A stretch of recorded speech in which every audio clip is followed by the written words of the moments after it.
Alright, in this video we're getting into the band Marazene, or otherwise known as Marazene Machine. I'm not sure why they changed their name from Marazene to Marazene Machine, but whatever.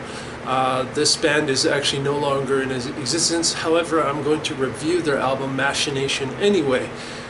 So, I just want to make a note, when I first came across this band, when they were promoting this album online, they had some language as to something like "this is the new violence" or something like that, something to do with violence in their promotions. So it kind of turned me off when I initially found this band and saw their very first video. I think it was for the song "Execute." It did turn me off a little bit. I did think when I initially heard it, it was decent. However, I hesitated when I saw the way they were promoting the album, with that language of this being the new violence or whatever it is. But eventually, after a period of a long time, a couple of years, I was like, you know what, I'll give it a listen and just see what this is about. Yes, I feel all the songs are very solid.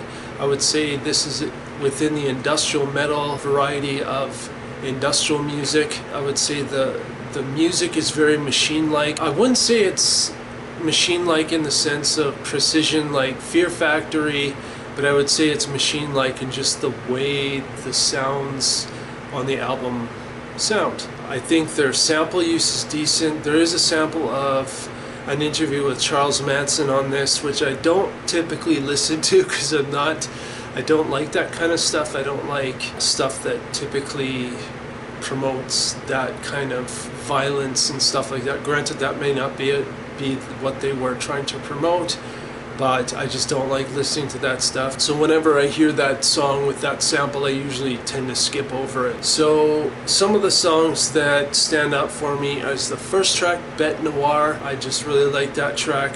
The next track that stands out for me is Execute. The next one is Self-Worth. Self-Worth is probably my favorite track on this album because it just has a feel and a vibe to it that I dig. And the final song, which actually happens to be the final song on the album, called There Is Beauty. I really like this as the last track, and I really like this track because the way it sounds very harsh, but it gets very beautiful, and I think the titling of the track actually really works for this song. The band is no longer around. I'm not sure why, because I feel like this album is fairly solid. This album, and there's two other tracks that they did after this album. One was a Christmas song, and the other one was, I think, a cover of Motley Crue or something like that. I could be mistaken on that, but I will be honest, I kind of wish that these guys would have stuck around. However, I guess they didn't. So yes, I would definitely recommend this if you're wanting to listen to something different. I would say this, I don't know if a lot of you folks know about this album. If you do, let me know in the comments. I feel like this album, granted it's a little bit more commercially accessible, much like Fear Factory or Ministry or any of those industrial metal acts. I feel like it was just kind of like this little blip and then it just disappeared and that was it. And I do feel like that anyone that is interested in industrial metal should give it a listen, just for something different. Anyway, that's it for this video. I hope you liked it. If you did like it, please give it a like. If you have any questions or comments, leave them in the comment section. If you feel this video has value, please share it. And if you like what's on my channel, please hit that subscribe button to be notified when the next video comes out. So see you in the next video.